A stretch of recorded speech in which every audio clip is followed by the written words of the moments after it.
Oh god.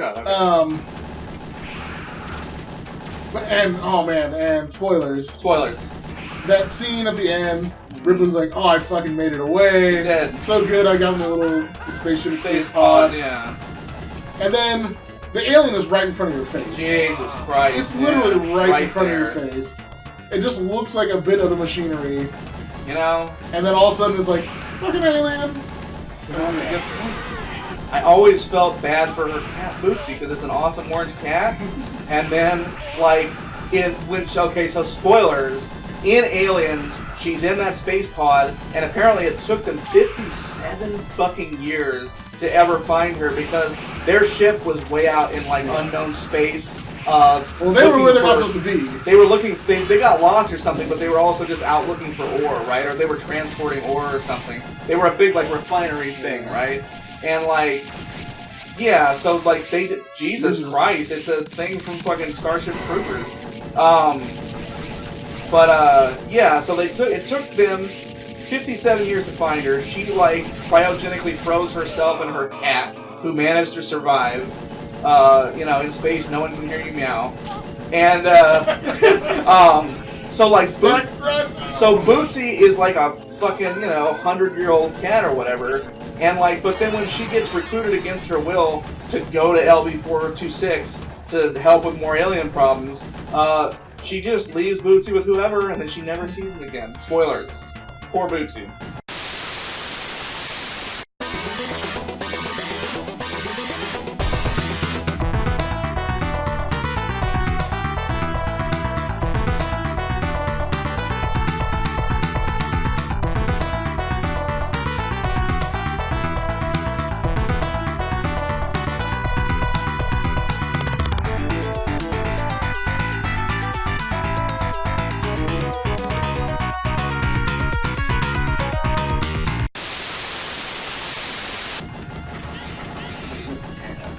Hey, cats have feelings.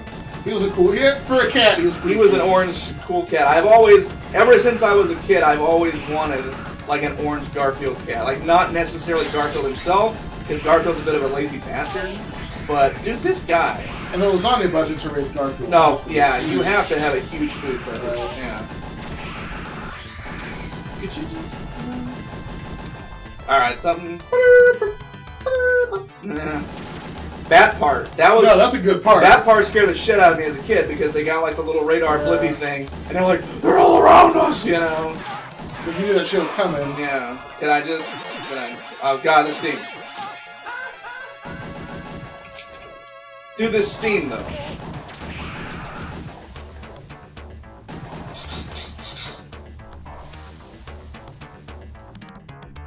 Fuck. Yeah, I never, I've discussed this before in other videos and in my blog and shit, but I was raised by, let's just say, interesting grandmother, and she was very inconsistent. She loved science fiction, and she would let me, as a little kid, I watched, like, the 80s Dune movie, which is not a kid movie at all. And, I saw other shit, like horror. She would rent or watch certain horror movies or sci-fi movies on TV that definitely weren't kid material. But then, like, I wasn't allowed to watch Ninja Turtles. She didn't want me doing superhero shit. I didn't get to watch Aliens, even though it would have scared the shit out of me. Shit like that. And so, like, I subsequently... There were weird movies that I should have seen as a kid, but didn't. Like Monster Squad or The Goonies. I didn't get to see those until I was a teenager, or even an adult in some cases. And, some of those were like the Terminator movies. I didn't get to see Terminator 1 and 2 until I was a teenager. I think I watched those pretty... My parents... Predator, I didn't get to see the Predators until I was a teenager. My parents had me and my brother when they were pretty young. Yeah. And they played kind of fast and loose with the rules. Yeah, fast and loose, yeah. Oh, good. We all turned out alright. Good gravy.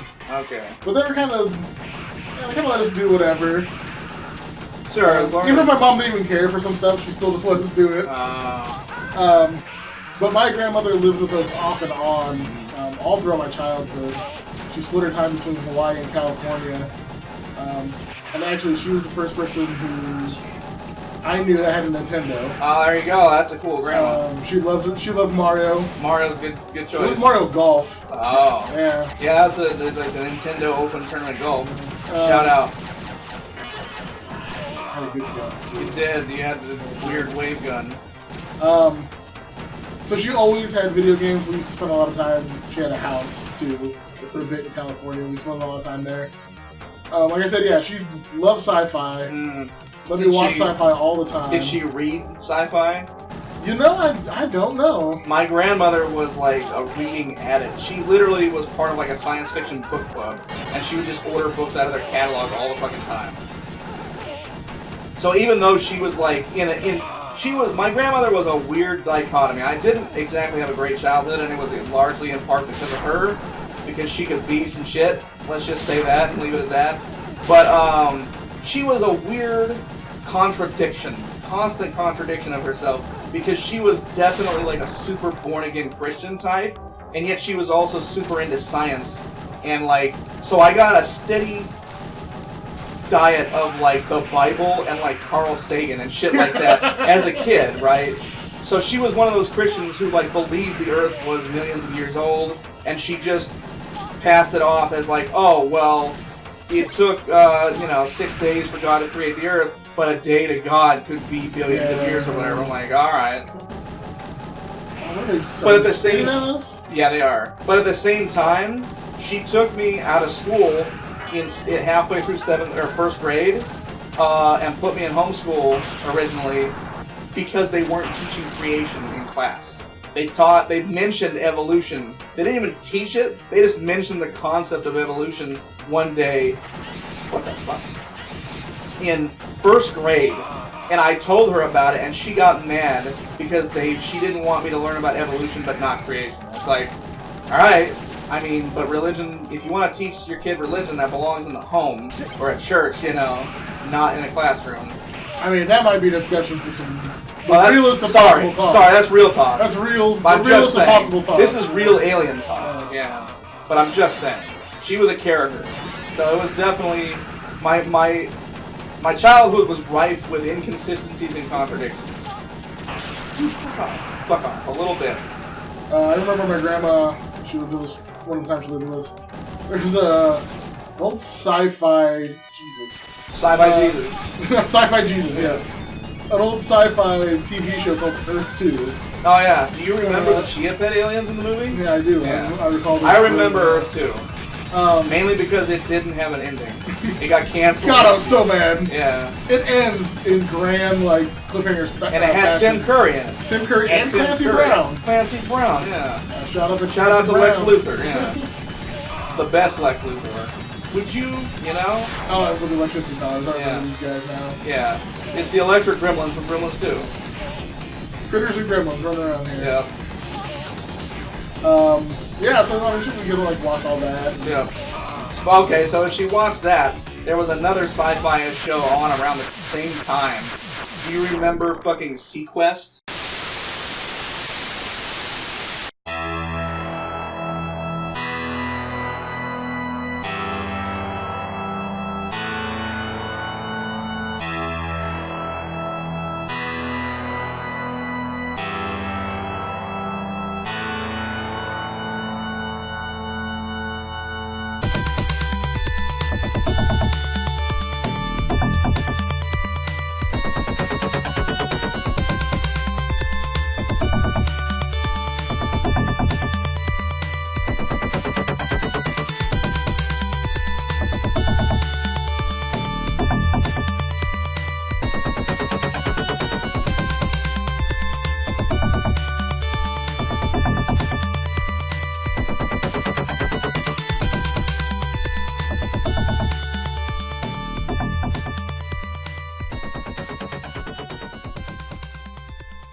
Where it was like Star Trek under the ocean. You never watched that one. I remember they had like a huge super submarine, and the idea was like, mankind has explored all of the Earth except the deep ocean. Then it had like Roy Scheider was the main character. He was like the captain.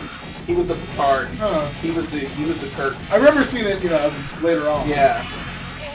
I only watched the first season or two of that show, and I remember thinking it was awesome because there was like a teenage kid the kids could relate to, and they had like a dolphin with an apparatus that allowed the dolphin to talk to them. Yeah. Jesus. Okay, Queen time. This shit got real. Shit just got real. No, but like I stopped watching after the first, maybe the second season. But like apparently in season 3 and 4, maybe the ratings weren't so good by the end of season 2 or something. Because they pulled like a network bullshit type of move where they're like, oh, we need to spice things up, and they just had them suddenly wind up on an alien planet. Like it went from like a serious show in the ocean to like, oh, they're fucking aliens, you know, whatever, you know. Things are tough, man. These, you know, speaking of aliens, that's pretty gross, honestly. That fucking queen, she can go fuck herself. I remember watching a show called Mantis with her. Never heard of it. What was it about?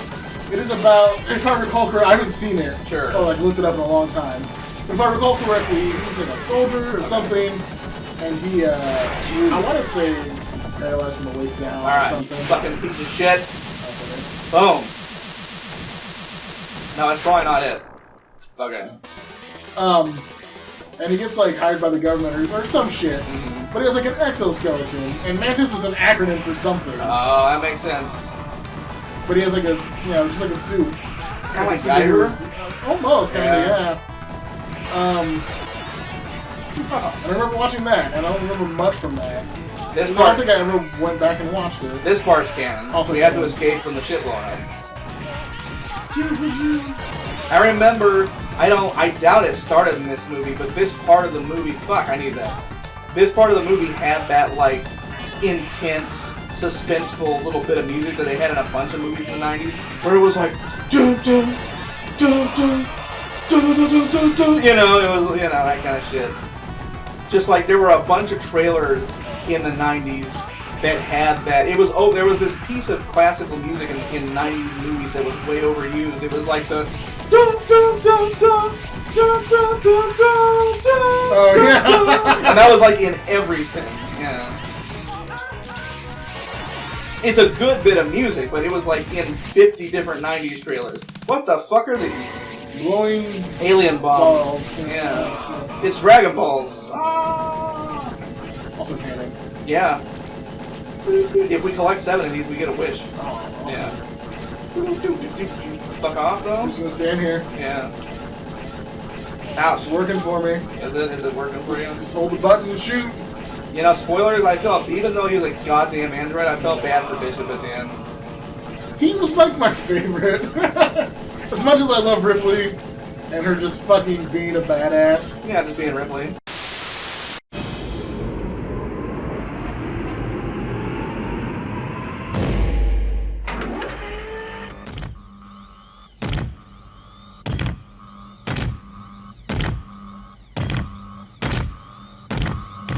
Get away from her, you bitch! Just being Ripley. The weird thing about Ripley, well, not weird, but like, it's cool that she, well, there's the ship, there's the drop ship, that's canon.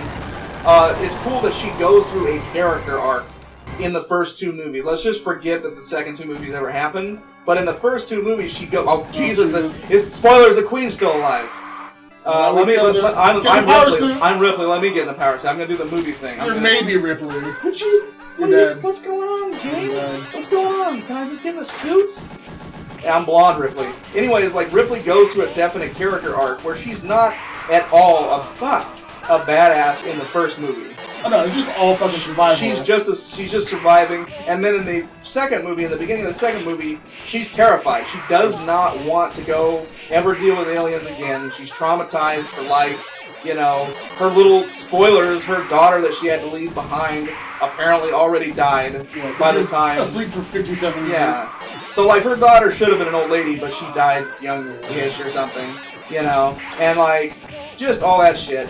But then like in the course of Aliens, she goes from being kind of a scared, doe-eyed, like I really don't want to be here chick, to like, okay, fuck this, I'm just gonna kill some aliens, you know? She gets hardened by the war with the aliens, even though it lasts like 2 days. There's a point, because she doesn't want to even like speak up around the Marines. Oh my goodness, can I just? And there's a point where somebody, I don't remember who, someone's not taking it seriously. Yeah.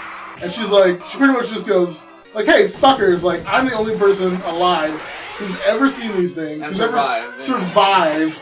She's like, this isn't a fucking joke. Yeah, they got acid for blood. Yeah, they fucking gestate inside you. Yeah. And so the Marines kind of take her a little more seriously. They're like, whoa. Yeah. They're like, whoa. Whoa, lady. And she definitely, you know, and then they go in and they're like, oh, it's all clear. She's like, the fuck it is all clear, you idiots. Yeah. And she tries to tell, like, the main... Oh, yeah, the main commander the guy. main commander in charge. Yeah. Oh, He's like, never even there done goes shit. the pieces of the alien. Haha, alien bitch. He had never... He's like a career... Fuck! He's a career officer who has never actually been on a live mission. Yeah. And yet he's in charge of all the rest of the Marines. Mission complete. Mission completed. Aliens' breeding ground has been destroyed. Last of them flung into timeless space, or have they? Dun, dun, dun. You also have survived. Congratulations. But yeah, like, she tries telling him... Oh, no, he flips out and she takes command of the thing. Yeah, pretty much. Because, like, everyone's dying and he's just sitting there going, hey, come in, where are you? And he's flipping out because he doesn't know what to do because they're all dying. And she's like, we gotta go get him! That's kind of the turning point in the story where she takes charge. Yeah. Because, like, damn it, you're incompetent, you know? So, that was Aliens the game.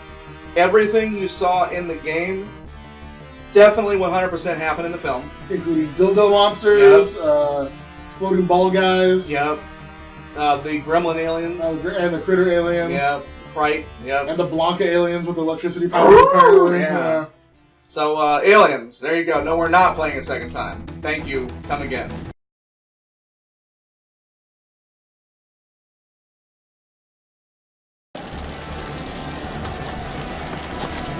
Well, that's great. That's just fucking great, man. Now what the fuck are we supposed to do? This is some real fruity shit now, man. Man, game over, man. Game over. What the fuck are we gonna do now? What are we gonna do?